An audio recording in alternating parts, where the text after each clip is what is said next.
ഇന്ന് ഞാൻ ചെയ്യാൻ പോകുന്നൊരു പപ്പായ ഷേക്ക് കേട്ടോ. അപ്പോൾ അതിന് വേണ്ടി സാധനങ്ങൾ വാങ്ങിക്കാൻ നേരെ മാർക്കറ്റിൽ വിട്ടു. അപ്പോൾ ഉണ്ട് അവിടെ നല്ല ഭംഗിയുള്ള കാഴ്ചകൾ. അതായത് നല്ല വരാൽ, ഈ മീൻ പറയുന്നതാണ് വരാൽ, കണ്ണൻ, ബ്രാൽ എന്നൊക്കെ പറയും. അപ്പോൾ ഇടയ്ക്കിടെ മീനെ കണ്ടപ്പോൾ ഞാൻ നേരെ ഷൂട്ട് ചെയ്തു. 300 രൂപയാണ് ചേട്ടന്മാർ അതിൻ്റെ വില പറഞ്ഞത് കേട്ടോ. അതിൻ്റെ അപ്പുറത്ത് തന്നെ വേറൊരു ചേട്ടന്മാർ വിൽക്കാൻ നിൽക്കുന്നുണ്ട്. അവർ കുറച്ച് വില കൂട്ടിയിട്ടാണ് അവർ പറഞ്ഞിരിക്കുന്നത്. കാരണം വലിയ ബ്രാലിന് 500 രൂപയോളം വില പറഞ്ഞിട്ടുണ്ട്. ഇതിന് നല്ല മൂത്ത നല്ല വലിയ ബ്രാല്. അതിൻ്റെ മീഡിയം അതിന് കുറച്ചുകൂടി സ്വല്പം ചെറുതിന് അവർ 400 രൂപ പറഞ്ഞിട്ടുണ്ട്. അതിൽ സ്വല്പം ചെറുതിന് അവർ 300 രൂപയും വില പറഞ്ഞിട്ടുണ്ട്. ഈ മീനുകളൊക്കെ പൊന്നാനി കടപ്പുറത്ത് കൊണ്ടുവരുന്ന മീനുകളാണ്. മീനുടെ കൂടുതലേക്കൊക്കെ 150 രൂപ വില വരുന്നുള്ളൂ. ഒക്കെ നല്ല ഫ്രഷ് മീനുകളാണ് കൊണ്ടുവന്നിരിക്കുന്നത്. ഞങ്ങൾ സ്ഥിരമായിട്ട് ഇവിടെ നിന്നാണ് മീൻ വാങ്ങിക്കാറ്.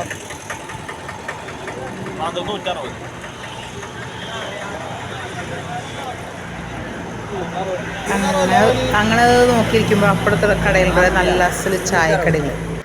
അപ്പോൾ അതൊന്ന് ഷൂട്ട് ചെയ്തു.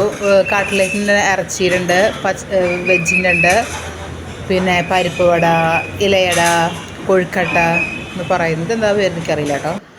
പിന്നെ സമൂസേൻ്റെ പല വെറൈറ്റി, പഴംപൊരി ഉണ്ട്, സമൂസേൻ്റെ ഇറച്ചി ചേർത്ത സമൂസ ഉണ്ട്.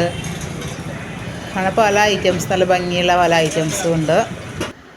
അവിടെ നേരെ സാധനങ്ങൾ വാങ്ങിച്ച് വീട്ടിലോട്ട് വന്നു. അപ്പോൾ പപ്പായ ഞാൻ ഒരു 70% പഴുപ്പായിട്ടുണ്ടായിരുന്നുള്ളൂ. അപ്പോൾ ഞാൻ ആദ്യമേ അവനെ മിക്സിയുടെ ജാറിൽ ആദ്യമേ അടിച്ചെടുക്കാൻ ഉദ്ദേശിച്ചിട്ടുണ്ടായിരുന്നു. അതിന് മുമ്പായിട്ട് ഞാൻ കപ്പലണ്ടി ഒന്ന് വറുത്തെടുക്കാൻ വെച്ചു. കപ്പലണ്ടി ഒന്ന് വറുത്തെടുക്കണം. വറുത്തെടുത്തതിന് ശേഷം എനിക്ക് വേണ്ട ഇൻഗ്രീഡിയൻസ് എന്ന് പറയുന്നത് ബൂസ്റ്റ്, അണ്ടിപ്പരിപ്പ്, കപ്പലണ്ടി, പഞ്ചസാര, പിന്നെ പാല്. അതിൻ്റെ അപ്പുറത്തേക്ക് ചിയാ സീഡ്സാണിത്. ചിയാ സീഡ്സ് ഓപ്ഷനിലാണ്, വേണം കിട്ടാൻ മതി. വെയിറ്റ് ലോസിന് നല്ലതാണ്. അങ്ങനെ ഞാൻ മിക്സിയുടെ ജാറിൽ ആദ്യമേ ശരിക്കും അടിഞ്ഞ് കിട്ടാൻ വേണ്ടി ആദ്യമേ അടിച്ചെടുത്തു.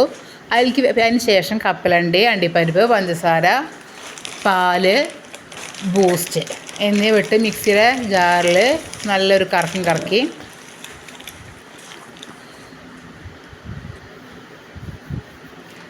അങ്ങനെ ഇനി മിക്സിയുടെ ജാറിൽ അടിക്കാൻ പോവാണ്. അടിച്ചു വന്നിട്ടുണ്ട്. കുറച്ച് കട്ടിയിലാണ് അടിക്കുന്നത്. അങ്ങനെ ഗ്ലാസ്സിലോട്ട് ഒഴിച്ചു കൊടുത്തു. എൻ്റെ വീഡിയോ ഇഷ്ടപ്പെട്ടാൽ ലൈക്ക് ചെയ്യാനും സബ്സ്ക്രൈബ് ചെയ്യാനും ഷെയർ ചെയ്യാനും ചെയ്യണം കേട്ടോ.